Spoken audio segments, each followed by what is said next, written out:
Faut-il craindre un impact déstabilisant d'une remontée des taux d'intérêt? La première crainte, c'est d'abord l'effet que peut avoir le renchérissement de la dette sur l'équilibre des comptes publics dans la plupart des grands pays développés. La baisse des taux depuis 2008 a eu pour première conséquence de faciliter l'équation de la dette. Pour en prendre la mesure, il suffit de considérer le cas de la France. Avec une dette publique représentant 64% du PIB, les charges d'intérêt de l'État représentaient 2,5% du PIB en 2007.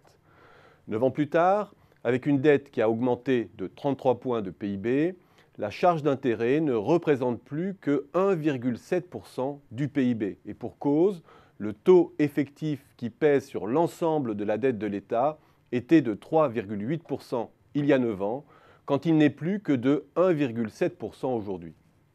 Imaginons un seul instant que les conditions de financement soient restées celles de 2007 en 2016. L'État devrait débourser aujourd'hui l'équivalent de 3,7% du PIB en intérêts. Et encore, je ne tiens pas compte du fait que la dynamique d'endettement aurait été bien plus dégradée. Bref, au bas mot, la décrue des taux a permis à l'État d'économiser plus de 2 points de PIB, soit 40 milliards d'euros. On comprend dès lors que la perspective d'une normalisation des taux soit préoccupante. Il faut pourtant relativiser ce risque pour l'heure. Certes, les taux remontent, certes, le choc politique de Trump est susceptible de produire une remontée bien plus brutale que celle que l'on pouvait anticiper jusqu'ici. Imaginons alors qu'à horizon 2020, nous revenions graduellement à un régime de 4% de taux d'intérêt et de 2% d'inflation, à politique inchangée, sur fond de 1% de croissance tendancielle. Et comparons ce scénario à celui où l'inflation, comme les taux, reste vissée à 1%. Dans ce second scénario de statu quo, la charge d'intérêt continue à décroître jusqu'en 2020, où elle voisine 0,7% du PIB, puis tangente 1% vers 2025. Avec un déficit qui se maintient à 3,5% du PIB, la dette dérive doucement à 101,5% du PIB en 2020 pour atteindre près de 110% en 2025. Prenons maintenant le scénario de remontée des taux. La charge de la dette remonte à 1,8% en 2020 et atteint 3,7% en 2025. Il ne se passe rien de visible sur la dette jusqu'en 2020. Les choses se corsent à partir de 2025 sans que cela soit très spectaculaire. En revanche, à politique inchangée, le déficit voisine alors 6-7% du PIB et s'enclenche alors un véritable effet boule de neige. Pour l'éviter, il faut que durant ce délai, l'État réduise de près de 3 points de PIB les dépenses publiques. C'est très problématique puisque ce choc impose un nouveau tour de rigueur.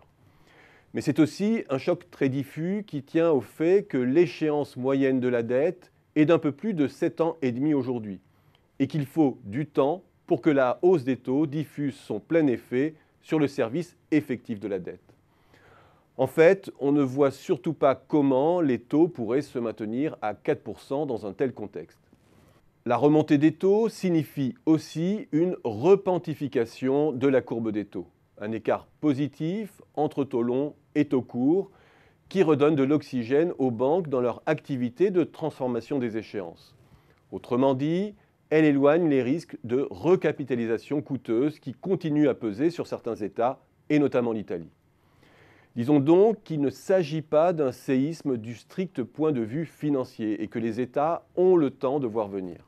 Là où le bât blesse, véritablement en revanche, c'est en termes d'activité et de convergence européenne.